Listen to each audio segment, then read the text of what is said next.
Okay, we're here with Kyra, women's national team leader.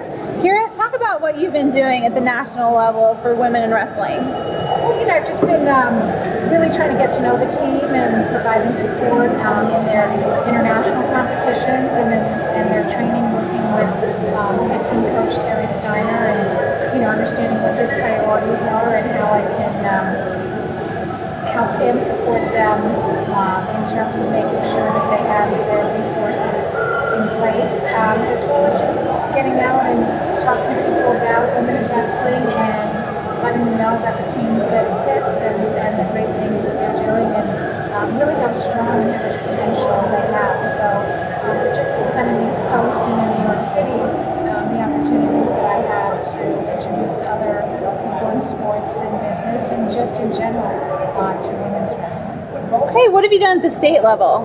At the state level, I've been working again with Terry Steiner and having this initiative. How do we grow women's wrestling? How do we develop the pipeline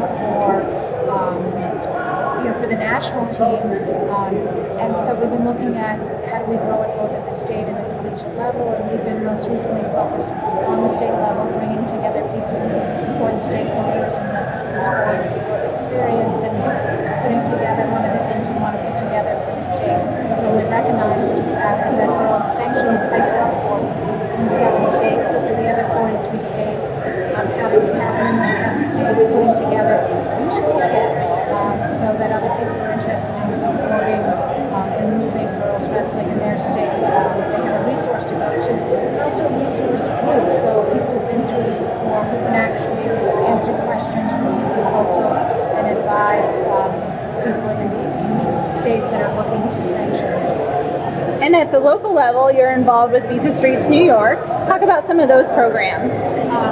Well, Beat the Streets New York City has been very exciting. I've been involved in that for about 4.5 years, and really looking at how do we grow the sport in New York City. It was kind of floundering a little bit, and it's really exciting what's happened over the last 8 years. It's now about 8 high schools, and we have also started an all-girls freestyle league in the public schools, and it'll be, I think, this spring about 23 high schools, and this will be the 3rd full season. So that's very exciting, and this is really getting into a lot of communities that are familiar with wrestling and providing these kids their first opportunity to wrestle. And I think our challenges now have been very successful at the high school level, and looking at how do we getting kids started at a younger age, like age 6 to 14, the youth, and looking at our middle schools. We have wrestling at about 15 New York City middle schools, and we're really looking to reach out to community-based organizations where the kids are and working with them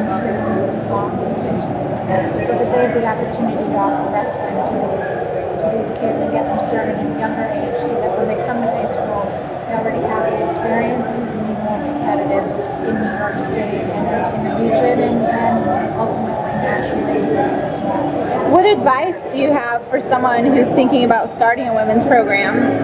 I think just really want to go out there and get it, and always important to get good coaches and to make it really fun. And I would say, come, talk to people who've done it before and who've been involved to get some tips and pointers to do it. But I think it's just like starting any program.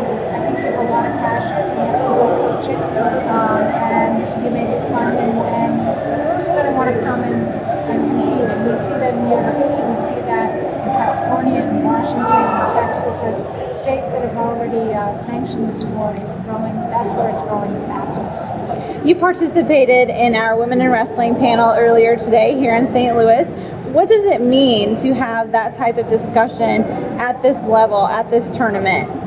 I think it's really important for the advocates for women's wrestling to be present in all areas of wrestling and to have the opportunity to talk and tell the story and just to introduce more people to the idea. I think, I've been really surprised when I became team leader of USA Women's Wrestling, how many people didn't know that women's wrestling was a sport, that it was an Olympic sport, that for how long it's been around. And I'm telling you, I sort of jumped into and even going to, conferences and gatherings of women in professional sports and women in sports and business. There are a lot of other people who are very serious about women in sport who aren't aware of women's wrestling, and I think that's the number one challenge, is just to get people aware of it and to make sure that they're comfortable and they understand what the sport is, because it is certainly had one kind of image in this country that's not fully reflective of what it is. Hey, thank you so much for your time and all you're doing for women in wrestling. Thank you.